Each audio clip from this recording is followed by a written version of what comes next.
സുഹൃത്തുക്കളെ നമസ്കാരം. Traders അരീനയുടെ post market റിപ്പോർട്ടിലേക്ക് ഏവർക്കും സ്വാഗതം. നിങ്ങളോടൊപ്പം ഞാൻ റഷീദ് തായ്ലാർ. നിങ്ങൾ ആദ്യമായിട്ടാണ് ഈ ചാനൽ കാണുന്നതെങ്കിൽ ചാനൽ സബ്സ്ക്രൈബ് ചെയ്യാൻ മറക്കരുത്. അതുപോലെ ചാനൽ വീഡിയോ ലൈക്ക് ചെയ്യാനും നിങ്ങളുടെ അഭിപ്രായങ്ങൾ പങ്കുവയ്ക്കാനും അതുപോലെ ഈ വീഡിയോ മറ്റുള്ളവർക്കായിട്ട് ഷെയർ ചെയ്യാനും മറക്കരുത്. ഈ വീഡിയോ ഡിസ്ക്രിപ്ഷനിൽ ഫ്രീ ടെലിഗ്രാം ഗ്രൂപ്പിന് ലിങ്ക് കൊടുത്തിട്ടുണ്ട്, അതിൽ ജോയിൻ ചെയ്യാനും മറക്കരുത്. അപ്പോൾ ഇന്നത്തെ മാർക്കറ്റ് റിപ്പോർട്ടിലേക്ക് പോകാം. ഇന്നലത്തെ വീഡിയോയിൽ ഒരുപാട് അഭിപ്രായങ്ങൾ, നല്ല അഭിപ്രായങ്ങൾ വന്നിട്ടുണ്ടായിരുന്നു. അതിൽ ഒരു സുഹൃത്ത് പറഞ്ഞൊരു കാര്യം, ഒരു ട്രേഡ്, ഞങ്ങൾ എടുക്കുന്ന ഒരു ട്രേഡ് അതെങ്ങനെ എടുത്തു, എന്തിൻ്റെ അടിസ്ഥാനത്തിൽ എടുത്തു, അത് എപ്പോൾ എക്സിറ്റ് ആയി എന്നുള്ള കാര്യങ്ങൾ എക്സ്പ്ലെയിൻ ചെയ്യാൻ പറ്റുമോ എന്ന് ചോദിച്ചിട്ടുണ്ടായിരുന്നു. തീർച്ചയായിട്ടും അത് ഞങ്ങൾ പരിഗണിക്കുന്നുണ്ട്. അടുത്ത വീഡിയോ തിങ്കളാഴ്ച മുതൽ മാക്സിമം ഞങ്ങളത് ചെയ്യാൻ ശ്രമിക്കാം.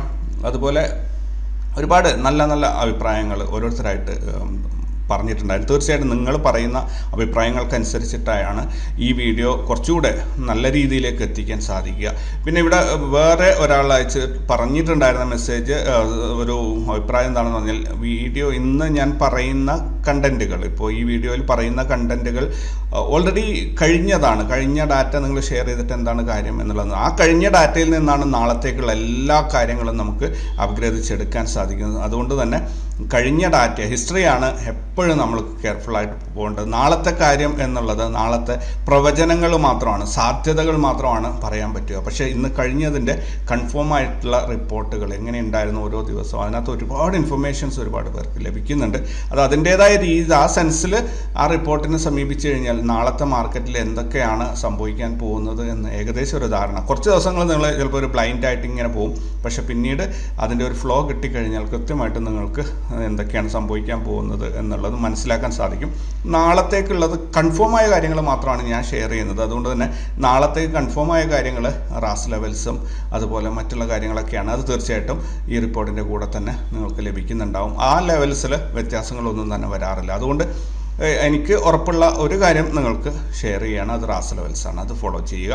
നാളത്തേക്ക് മാർക്കറ്റ് ഇങ്ങനെ പോവും, 18,200 നിന്ന് 18,414 പോയി, അവിടെ നിന്ന് 525 പോകും, ഇങ്ങനെയൊക്കെ പറയണമെങ്കിൽ ഇത് ഓപ്പറേറ്റ് ചെയ്യുന്ന ആൾ ഞാനായിരിക്കണം. ദയവായിട്ട് എനിക്ക് അത്രയും കഴിവില്ല. അതുകൊണ്ട് തന്നെ അത്ര കൃത്യമായിട്ട് മാർക്കറ്റ് ഇന്ന പൊസിഷനിലേക്ക് പോകും എന്ന് പറയാൻ സാധിക്കില്ല.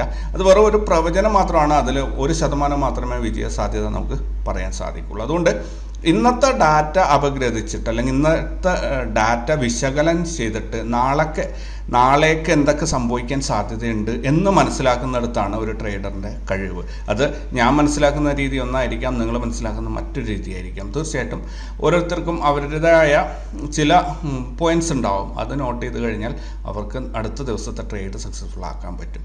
തീർച്ചയായിട്ടും നിങ്ങൾ പറയുന്ന ഓരോ അഭിപ്രായങ്ങളും ഞാൻ വളരെയധികം ശ്രദ്ധയോടെ നോട്ട് ചെയ്ത് വയ്ക്കുന്നുണ്ട്. അതിനനുസരിച്ച് ഈ വീഡിയോയിൽ മാറ്റങ്ങളും വരുത്തുന്നുണ്ട്. അപ്പോൾ ഇന്നത്തെ വീഡിയോയിലേക്കും ഇന്നത്തെ മാർക്കറ്റ് ഡാറ്റയിലേക്ക് പോകാം. ഇന്ന് 2023 മെയ് 11 വ്യാഴാഴ്ച. ഇന്ന് നിഫ്റ്റിയുടെയും ബാങ്ക് നിഫ്റ്റിയുടെയും എക്സ്പയറി ദിവസമായിരുന്നു. നിഫ്റ്റി ഇന്നലെ അവസാനിച്ച 18,315 നിന്ന് 43 പോയിന്റ് ഗ്യാപ്പോട് കൂടി 18,357 ഇന്ന് ഓപ്പൺ ആയത്. 18,389 ഡേ ഹൈയും 18,270 ഡേ ലോയും വന്നത് വഴി 119 പോയിന്റിൻ്റെ അഥവാ 0.65% ഇൻട്രാഡേ മൂവ്മെൻ്റ് ആണ് നമുക്ക് കിട്ടിയത്. ഇന്ന് ഓപ്പണായ 18,357 നിന്നും 60 പോയിന്റ് നഷ്ടത്തിൽ 18,297 മാർക്കറ്റ് ഇന്ന് അവസാനിച്ചത്. ഇന്നലത്തെ ക്ലോസിംഗായി കമ്പയർ ചെയ്ത് നോക്കും, നിഫ്റ്റിക്ക് 18 പോയിന്റിൻ്റെ നഷ്ടമാണ്. ഇന്നലത്തെ ക്ലോസിംഗ് മുതൽ ഇന്നത്തെ ക്ലോസിംഗ് വരെ കമ്പയർ ചെയ്യുമ്പോൾ 18 പോയിന്റ് താഴെയാണ് ഇന്ന് ക്ലോസ് ചെയ്തിട്ടുള്ളത്. വളരെയധികം ശ്രദ്ധിക്കേണ്ട ഒരു കാര്യം തന്നെയാണ്. കാരണം മാർക്കറ്റ് മുകളിലോട്ടല്ല പോകുന്നത്, സൈഡ് വൈസ് ആണ്. നമ്മൾ ഏകദേശം ഒരു ആഴ്ചത്തേക്ക് സൈഡ് വൈസ് ഉണ്ടാകും എന്ന് പറഞ്ഞിട്ടുള്ളതാണ്. അതുകൊണ്ട് ആ ഒരു രീതിയിൽ തന്നെയാണ് മാർക്കറ്റ് പോയിക്കൊണ്ടിരിക്കുന്നത്. നാളെ 2 പോയിന്റ് അപ്പ്, ഇന്നലെ 2 പോയിന്റ് അപ്പായിരുന്നു, ഇന്ന് 18 പോയിന്റ് ഡൗൺ ആണ്. ഇങ്ങനെ ചെറുതായിട്ട് മുകളിലോട്ടും താഴോട്ടും പോയിക്കൊണ്ടേയിരിക്കുന്നുണ്ട്. അത് ഒരു റേഞ്ച് ബ്രേക്ക്ഔട്ട്, എന്തെങ്കിലും ഒരു മേജർ ഈവൻറ്റ് വന്നാലാണ് ആ റേഞ്ച് ബ്രേക്ക്ഔട്ട് ഞാൻ പ്രതീക്ഷിക്കുന്നത്. അതുകൊണ്ട് തന്നെ എന്തെങ്കിലും ഒരു ഈവൻറ്റ് ഇടയിലുണ്ടാവും. ആ ഈവൻറ്റിനെ ബേസ് ചെയ്തിട്ട് മാർക്കറ്റ് കുതിച്ചു പൊങ്ങും എന്നാണ് ഞാൻ പ്രതീക്ഷിക്കുന്നത്. എന്ത് ഈവൻ്റ് ആണെന്നുള്ളത് എൻ്റെ മനസ്സിൽ പ്രത്യേകിച്ച് ധാരണയൊന്നുമില്ല. അങ്ങനെ ഒരു ലിസ്റ്റിംഗ് എവിടെയും ഞാനൊന്നും കണ്ടിട്ടില്ല. പക്ഷേ എന്തെങ്കിലും ഒരു ഈവൻറ്റിൻ്റെ ബേസിലായിരിക്കും ഈ മാർക്കറ്റ് പൊട്ടിക്കറി പോവുക. അതേപോലെ ഇനി സെൻസെക്സ് ഇന്നലെ അവസാനിച്ച 61,940 നിന്ന് 218 പോയിന്റ് ഗ്യാപ്പോട് കൂടി 62,158 ഇന്ന് ആരംഭിച്ചത്. 62,168 ഡേ ഹൈയും 62,823 ഡേ ലോയും വന്നതുവഴി 345 പോയിന്റ് അഥവാ 0.56% ഇൻട്രാഡേ മൂവ്മെൻ്റ് ആണ് നമുക്ക് കിട്ടിയത്. ഇന്ന് ആരംഭിച്ച 62,158 നിന്നും 253 പോയിന്റ് നഷ്ടത്തോടുകൂടി 61,904 നിഫ്റ്റി സെൻസെക്സ് ഇന്ന് അവസാനിച്ചിരിക്കുന്നത്. ഇന്നലെ അവസാനിച്ച ഡാറ്റയുമായി കമ്പയർ ചെയ്യുമ്പോൾ 36 പോയിന്റ് നഷ്ടമാണ് സെൻസെക്സ് ഉണ്ടാക്കി വെച്ചിരിക്കുന്നത്. ഇന്ത്യ വിക്സ് അഥവാ വൊളാറ്റിലിറ്റി ഇൻഡെക്സ് നോക്കുകയാണെങ്കിൽ ഇന്ന് ആരംഭിച്ചത് 13.08, ഡേ ഹൈ 13.74, ഡേ ലോ 12.82. എന്തായാലും 1.07% വൊളാറ്റിലിറ്റി വർദ്ധിച്ചുകൊണ്ട് 13.22 മാർക്കറ്റ് അവസാനിച്ചിരിക്കുന്നത്. 15-ന്റെയും 18-ന്റെയും ഇടയിൽ, അല്ലെങ്കിൽ ഒരു 15-ന്റെയും 20-ന്റെയും ഇടയിൽ ഇൻട്രാഡേ ട്രേഡിങ്ങിന് വളരെ നല്ല ഒരു വിക്സ് ലെവലാണത്. ഒരു ദിവസത്തിൽ ആവശ്യത്തിനുള്ള മൂവ്മെന്റ് തരും. നല്ല പ്രോഫിറ്റ് എടുക്കാൻ ഓപ്ഷൻ ബയേഴ്സിന് അതുവഴി സാധിക്കാറുണ്ട്. ബാങ്ക് നിഫ്റ്റി ഇന്നലെ അവസാനിച്ച് 43,331 നിന്നും 204 പോയിന്റ് ഗ്യാപ്പോട് കൂടി 43,535 ഇന്ന് ആരംഭിച്ചത്. 43,774 ഡേ ഹൈയും 43,367 ഡേ ലോയും വന്നതുവഴി 407 പോയിന്റിന്റെ അഥവാ 0.93% ഇൻട്രാഡേ മൂവ്മെന്റ് ആണ് നമുക്ക് കിട്ടിയത്. ഇന്ന് ആരംഭിച്ച 43,535 നിന്നും 59 പോയിന്റ് നഷ്ടത്തിൽ 43,475 ബാങ്ക് നിഫ്റ്റി ഇന്ന് അവസാനിച്ചിരിക്കുന്നത്. ഇന്നലത്തെ ക്ലോസിംഗായി കമ്പയർ ചെയ്ത് നോക്കുമ്പോൾ ബാങ്ക് നിഫ്റ്റി 144 പോയിന്റിന്റെ ലാഭമാണ് ഇന്നത്തേക്ക് ഉണ്ടാക്കിയിരിക്കുന്നത്. ഇന്ന് ഇൻട്രാഡേയിൽ ഇന്ന് നഷ്ടമാണ്, പക്ഷേ ഇന്ന് ഗ്യാപ്പ് അപ്പ് ഓപ്പണിംഗ് കിട്ടിയത് കൊണ്ട് തന്നെ നമുക്ക് ഓവറോൾ ഇന്നത്തെ നഷ്ടവും കഴിച്ചിട്ട് ബാക്കി ലാഭമായി മാറിയിട്ടുണ്ട്. ഫിൻ നിഫ്റ്റി നോക്കുകയാണെങ്കിൽ ഇന്നലെ അവസാനിച്ച 19,337 നിന്നും 91 പോയിന്റ് ഗ്യാപ്പോട് കൂടി 19,428 ഗ്യാപ്പ്. നല്ല ഗ്യാപ്പാണ് ഇന്നെല്ലാം തന്നിരിക്കുന്നത്. 428 ആരംഭിച്ചു.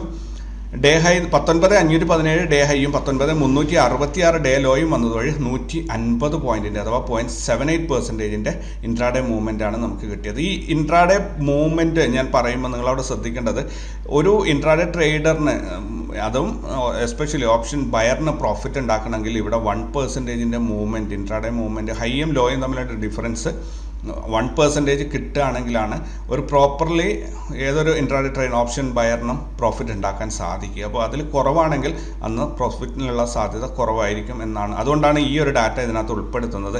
ഞാൻ ഈ വായിക്കുന്ന ഡാറ്റ എങ്ങനെ ഉപയോഗപ്പെടുത്തണം എന്നുള്ളതാണ് ഞാൻ നിങ്ങൾക്ക് പറഞ്ഞ് മനസ്സിലാക്കി തരാൻ ശ്രമിക്കുന്നത്. അപ്പോൾ ഇവിടെ 150 പോയിന്റ് എന്നുള്ളത് ഏകദേശം നമുക്കൊരു 194 പോയിന്റ്സിൻ്റെങ്കിലും ഇൻട്രാഡേ മൂവ്മെൻറ്റ് കിട്ടിയാൽ ഇവിടെ ഇൻട്രാഡേ ട്രേഡിങ്, ഓപ്ഷൻ ട്രേഡിങ് സാധ്യമാകുമായിരുന്നു, ഓപ്ഷൻ ബൈയിങ് സാധ്യമാകുമായിരുന്നു. അതുവഴി നല്ല പ്രോഫിറ്റ് എടുക്കാൻ സാധിക്കുമായിരുന്നു. അപ്പോൾ അതിൽ കുറവാണ് കിട്ടിയത്. അതുകൊണ്ട് സ്വാഭാവികമായിട്ടും ചെറിയ മൂവ്മെൻ്റ് ആകുമ്പോൾ സ്റ്റോപ്പ് ലോസ് ഹിറ്റ് ആവാനുള്ള സാധ്യത വളരെ കൂടുതൽ, അതായത് റേഞ്ച് ബൗണ്ട് ആയിട്ടുള്ള മൂവ്മെൻ്റ് ആയിരിക്കും കിട്ടുക. എന്തായാലും ഇന്നലെ അവസാനിച്ച ഡാറ്റയായിട്ട് ഇതിനെ കമ്പയർ ചെയ്യുകയാണെങ്കിൽ ഇന്നലെ അവസാനിച്ച 19,337 നിന്നും 64 പോയിന്റിൻ്റെ ഒരു ലാഭമാണ് ഫിൻ നിഫ്റ്റി ഇന്ന് ഉണ്ടാക്കിയിരിക്കുന്നത്. അപ്പോൾ എന്തായാലും ഇന്നത്തെ 19,401 26 പോയിന്റ് നഷ്ടത്തിലാണ് ഇന്ന് ക്ലോസ് ചെയ്തതെങ്കിലും കൂടി ഇന്നലെ ക്ലോസ് ചെയ്തതിൻ്റെ മുകളിലാണുള്ളത്. അതുകൊണ്ട് ചെറിയ രീതിയിൽ മാർക്കറ്റ് മുകളിലോട്ട് പോകുന്നുണ്ട് എന്ന് പറയാം. ബാങ്ക് എക്സ് ഇന്നലെ അവസാനിച്ച 49,259 നിന്ന് 287 പോയിന്റ് ഗ്യാപ്പോട് കൂടി 49,546 ഇന്ന് ആരംഭിച്ചത്. ബാങ്ക് എക്സിൻ്റെ ട്രേഡിംഗ് ഇതുവരെയും നമുക്ക് എനേബിളായി കിട്ടിയിട്ടില്ല. BSE ഓപ്ഷൻസ് ഞാൻ എനേബിൾ ചെയ്തിട്ടുണ്ട്, പക്ഷേ ബാങ്ക് എക്സിൻ്റെ ഓപ്ഷൻസ് ഒന്നും തന്നെ സരോദയിൽ കിട്ടുന്നില്ല. എന്തായാലും ഇന്നത്തെ ഡേ ഹൈ 49,614 ഡേ ലോ 49,302 വന്നതുവഴി 312 പോയിന്റ് അഥവാ 0.63% ഇൻട്രാഡേ മൂവ്മെൻ്റ് ആണ് കിട്ടിയത്. ഇന്ന് ഓപ്പണായ 49,546 നിന്ന് 137 പോയിന്റ് നഷ്ടത്തിൽ 49,408 മാർക്കറ്റ് ഇന്ന് അവസാനിച്ചിരിക്കുന്നത്. ഇന്നലത്തെ ക്ലോസിംഗായി കമ്പയർ ചെയ്യുമ്പോൾ ബാങ്ക് എക്സിന് 149 പോയിന്റിൻ്റെ ലാഭമാണ് ഉണ്ടായിരിക്കുന്നത്. ഇനി പ്രധാനപ്പെട്ട സ്റ്റോക്കുകൾ നോക്കുകയാണെങ്കിൽ SBI cards, Hindustan Unilever, Asian paints, Adani ports, Adani enterprises ഇത്രയും കമ്പനികൾ 2% കൂടുതൽ ലാഭമുണ്ടാക്കിയിട്ടുണ്ട്. L&T, Hindalco, doctor Reddy, Divi's lab ഇത്രയും കമ്പനികൾ 2% കൂടുതൽ നഷ്ടവും ഉണ്ടാക്കിയിട്ടുണ്ട്. ഇൻസ്റ്റിറ്റ്യൂഷണൽ ഡാറ്റ നോക്കുകയാണെങ്കിൽ ഫോറിൻ ഇൻസ്റ്റിറ്റ്യൂഷൻ ഇൻവെസ്റ്റേഴ്സ് 7,951 കോടിയുടെ ബൈയിങ്ങും 7,114 കോടിയുടെ സെല്ലിങ്ങും നടത്തിയത് വഴി 837 കോടിയുടെ നെറ്റ് ബൈയിങ് ആണ് മാർക്കറ്റിൽ നിന്ന് നടന്നത്. ഡൊമസ്റ്റിക് ഇൻസ്റ്റിറ്റ്യൂഷൻ ഇൻവെസ്റ്റേഴ്സ് 7,026 കോടിയുടെ ബൈയിങ്ങും 7,226 കോടിയുടെ സെല്ലിങ്ങും നടത്തിയത് വഴി 200 കോടിയുടെ നെറ്റ് സെല്ലിംഗ് ആണ് മാർക്കറ്റിൽ നിന്ന് അനുഭവപ്പെട്ടത്. ഓൾ ടുഗദർ നോക്കുകയാണെങ്കിൽ 637 കോടി രൂപയുടെ നിക്ഷേപം ഇന്ത്യൻ മാർക്കറ്റിലേക്ക് വന്നതായിട്ടാണ് ഇന്നത്തെ ഡാറ്റ നമുക്ക് കാണിച്ചു തരുന്നത്. പ്രധാനപ്പെട്ട കമ്പനികളുടെ റിസൾട്ട് നാളെ ക്വാർട്ടർ റിസൾട്ട് പ്രഖ്യാപിക്കുന്ന പ്രധാനപ്പെട്ട കമ്പനികളുടെ പേര് നോക്കുകയാണെങ്കിൽ Polycab Aarti Pharma Labs Limited, Butterfly Gandhimathi Appliances, Chola Holdings, Cipla, Great Eastern Shipping Company, Hindustan Aeronautics ഹാലിൻ്റെതുണ്ട്, Hindustan Petroleum Corporation, Honda India Power Limited, InfoBeans, Laxmi Organics, Manappuram Finance, Max Financial Services, Rane Holdings, Shree Renuka Sugars, Sapphire Foods India Limited, Shreyans, Tata Motors, Tata DVR രണ്ടും നാളെയാണ് 12-ാം തീയതിയാണ് result വരുന്നത്, VST tillers tractors limited. ഇത്രയും കമ്പനികളാണ് നാളെ quarterly result announce ചെയ്യുന്നത്. ഇനി സെക്ടറൽ ഇൻഡെക്സ് നോക്കുകയാണെങ്കിൽ Nifty pharma, Nifty infra, Nifty metal, Nifty 50 ആണ് മേജർ ഇൻഡെക്സ്, അതുകൊണ്ട് അത് നോക്കണ്ട. നിഫ്റ്റി കമ്മോഡിറ്റീസ്, ഇത്രയും ഇൻഡെക്സുകൾ ഇത്രയും സെക്ടറുകൾ ഇന്ന് നെഗറ്റീവിലാണ് അവസാനിച്ചത്. മറ്റുള്ള എല്ലാ സെക്ടറുകളും തന്നെ നിഫ്റ്റിയിൽ വരുന്ന എല്ലാ സെക്ടറുകളും ഇന്ന് ലാഭത്തിലാണ് അവസാനിച്ചതെങ്കിലും കൂടി Nifty pharma, Nifty infra, Nifty metal, commodities ഈ 4 സെക്ടറുകൾ നെഗറ്റീവിലാണ് ഇന്ന് അവസാനിച്ചിട്ടുള്ളത്. ഞങ്ങളുടെ ഗ്രൂപ്പ് നോക്കുകയാണെങ്കിൽ ഞങ്ങൾ ഇന്ന് 2648 രൂപയുടെ നഷ്ടമാണ് ഉണ്ടാക്കിയിരിക്കുന്നത്. 2.64% നഷ്ടമാണ്. രാവിലെ കുറച്ച് പ്രോഫിറ്റിലേക്ക് കയറിയതായിരുന്നു, പിന്നെ മാർക്കറ്റ് റേഞ്ച് ബൗണ്ട് ആകുമ്പോൾ സ്റ്റോപ്പ് ലോസ് ഹിറ്റ് ചെയ്തതിലൂടെ നഷ്ടത്തിലേക്ക് അവസാനിക്കുകയായിരുന്നു. എന്തായാലും 75 ട്രേഡിലൂടെ 1 ലക്ഷം രൂപ വെച്ചിട്ട് 1,24,319 രൂപ 50 പൈസയാണ് ഈ മാസത്തിൽ ഈ 11-ാം തീയതി ആകുമ്പോഴത്തേനും ഞങ്ങൾ ഉണ്ടാക്കിയിരിക്കുന്നത്. ഇനി ലെവൽസ് നോക്കുകയാണെങ്കിൽ ലെവൽസ് കണ്ടാലറിയാം.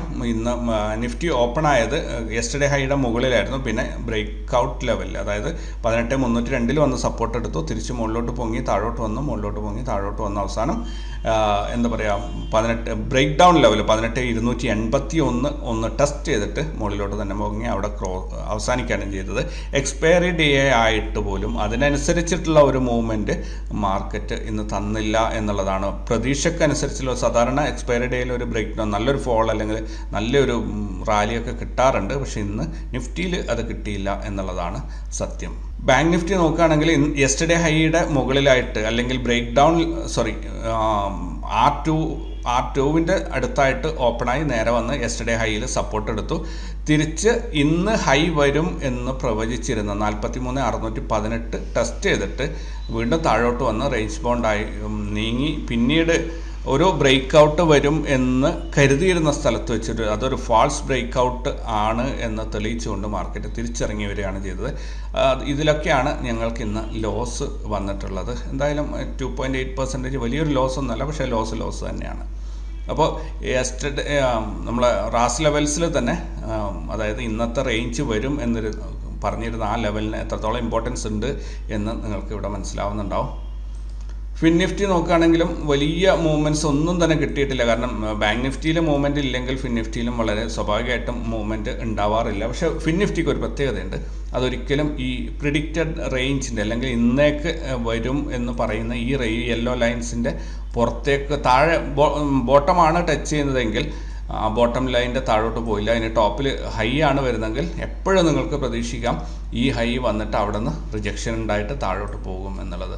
ഫിൻ നിഫ്റ്റിയുടെ മാത്രം ഒരു രീതിയാണ്. ബാങ്ക് നിഫ്റ്റിയിലും നിഫ്റ്റിയിലൊക്കെ ചെറിയ രീതിയിൽ അതിൻ്റെ മുകളിലോട്ടും താഴോട്ട് ഇറങ്ങി നിൽക്കാറുണ്ട്. പക്ഷേ ഫിൻ നിഫ്റ്റി എക്സാക്ട്ലി അവിടെ തന്നെ പോയിട്ട് തിരിച്ചിറങ്ങി പോകും. താഴെയാണെങ്കിൽ ജസ്റ്റ് അവിടെ ടച്ച് ചെയ്ത് സപ്പോർട്ട് എടുത്ത് തിരിച്ച് കയറിപ്പോവും. ഇന്ന് ഞാൻ 2 സെഗ്മെൻറ്റ് കൂടി ആഡ് ചെയ്യാണ്. നമ്മളെ ലെവൽസ് എന്തായാലും ഇപ്പോൾ പെട്ടെന്ന് തന്നെ തരോദയിൽ സെൻസെക്സും അതേപോലെ ബാങ്ക് എക്സും ആഡ് ചെയ്യും എന്നാണ് അറിയാൻ സാധിച്ചത്. അങ്ങനെയാണെങ്കിൽ പിന്നീട് നമുക്കത് ഇത് വായിച്ചെടുക്കാൻ ബുദ്ധിമുട്ടായിരിക്കും. അതുകൊണ്ട് ഇപ്പോഴേ നമ്മൾ തുടങ്ങുകയാണെങ്കിൽ പിന്നീട് എളുപ്പമായിരിക്കും. ഇപ്പോൾ സെൻസെക്സ് ഇന്ന് ഓപ്പൺ ആയത് R1-ൻ്റെ മുകളിലാണ്, R2-ൻ്റെ മുകളിലാണ്. പിന്നീട് അത് വന്ന് R1-ൽ ടച്ച് ചെയ്തു. ഇന്നത്തെ ബ്രേക്ക് ഔട്ട് ലെവലിൻ്റെ അടുത്ത് വരെ വന്നിട്ട് തിരിച്ച് റേഞ്ച് ബൗണ്ടായിട്ട് യെസ്റ്റർഡേ ഹൈ അഥവാ ഇന്നത്തെ R1-ൽ വെറുതെ ചുറ്റിക്കളിച്ചിട്ട് ഒരു ദിവസം തീർത്തു. ഇൻ ബിറ്റ്വീൻ അത് വന്നിട്ട് നമ്മുടെ ബ്രേക്ക് ഡൗൺ ലെവൽ 61,815 ടെസ്റ്റ് ചെയ്തിട്ട് പെട്ടെന്ന് തന്നെ അവിടെ റിജക്ഷൻ ഉണ്ടായി. ഇതുണ്ടല്ലേ ഈ ഒരു ഭാഗത്ത്, ഇതാ ഇവിടെ അവിടെ റിജക്ഷൻ ഉണ്ടായി തിരിച്ച് മുകളിലോട്ട് തന്നെ കയറിപ്പോകുന്നൊരു കാഴ്ചയാണ് കണ്ടത്. ബാങ്ക് എക്സ് നോക്കുകയാണെങ്കിൽ ബാങ്ക് എക്സിൻ്റെ ലെവൽ ഹൈ കണ്ടോ എത്ര കറക്റ്റായിട്ട് അത് വന്നെത്തിയിരിക്കുന്നത് എന്നുള്ളത്. ബാങ്ക് എക്സ് ഇന്ന് ഓപ്പൺ ആയത് R3-യുടെ തൊട്ട് താഴെയായിട്ടാണ്. അവിടെ തന്നെയാണ് ഇന്നത്തെ ഹൈ വരും എന്ന് പ്രവചിച്ചിരുന്നത്. അപ്പോൾ അവിടെ നിന്ന് ഓപ്പണായി നേരെ താഴോട്ട് വന്ന് യെസ്റ്റർഡേ ഹൈയിൽ സപ്പോർട്ട് എടുത്തു, തിരിച്ച് മുകളിലോട്ട് കയറിയിട്ട് ഇന്നത്തെ ഹൈ ടെസ്റ്റ് ചെയ്തു. എത്ര മനോഹരമായിട്ടാണ് അത് ആ ഒരു പോയിന്റ് ടച്ച് ചെയ്തിരിക്കുന്നത് നോക്കൂ. ഇവിടെ നോക്കൂ. അപ്പം വളരെ ആക്യുറേറ്റ് ആയിട്ട് അവിടെ ടെസ്റ്റ് ചെയ്തു, തിരിച്ച് താഴോട്ട് ഇറങ്ങി R2ലേക്ക് വന്നു, തിരിച്ച് മുകളിലോട്ട് തന്നെ കയറി R3 ടെസ്റ്റ് ചെയ്തിട്ട് തിരിച്ചിറങ്ങി വന്നു. ഒരു റേഞ്ച് ബൗണ്ട് ആയിട്ടുള്ളൊരു മൂവ്മെൻ്റ് ആണ് കിട്ടിയത്. ഇതൊരു ട്രേഡിംഗ് ഇൻസ്ട്രുമെൻ്റ് ആയിട്ടില്ല, ഇതൊരു ഇൻഡെക്സ് മാത്രമാണ്. ട്രേഡിംഗ് ഇൻസ്ട്രുമെൻ്റ് ആണ്, പക്ഷേ നമുക്കത് ട്രേഡിങ്ങിന് അവൈലബിൾ അല്ല. വളരെ പെട്ടെന്ന് തന്നെ ഏറ്റവും ആദ്യം സരോദയിലാണ് ഇത് എനേബിൾ ചെയ്ത് കിട്ടുക എന്നാണ് അറിയാൻ സാധിച്ചത്.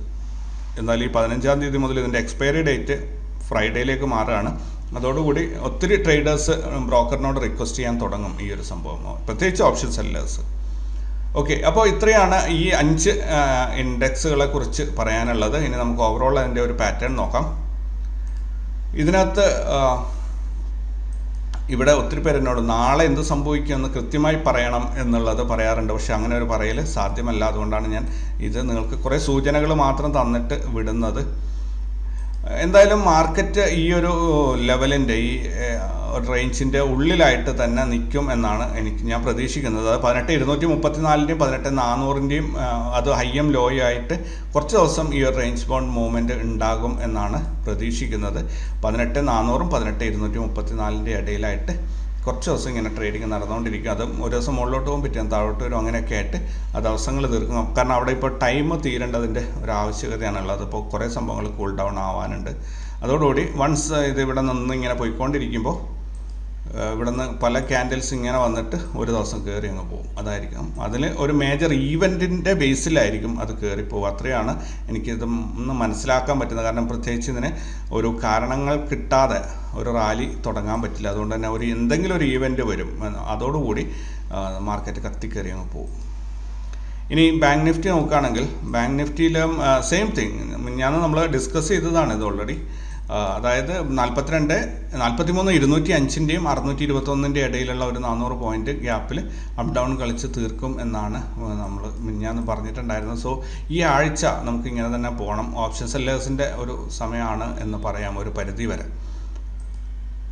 ഫിൻ നിഫ്റ്റിയിലും അതേ തന്നെയാണ് സംഭവിക്കാൻ പോകുന്നത്. ഫിൻ നിഫ്റ്റിയിൽ നിന്ന് അതിൻ്റെ ടോപ്പ് ലെവൽ ടെസ്റ്റ് ചെയ്തിട്ടുണ്ട്, അതായത് റെസിസ്റ്റൻസ് ലെവൽ ടെസ്റ്റ് ചെയ്തിട്ട് അതിന് താഴെയായിട്ട് അവസാനിച്ചിട്ടുണ്ട് 19,424-ഉം 19,160-ഉം.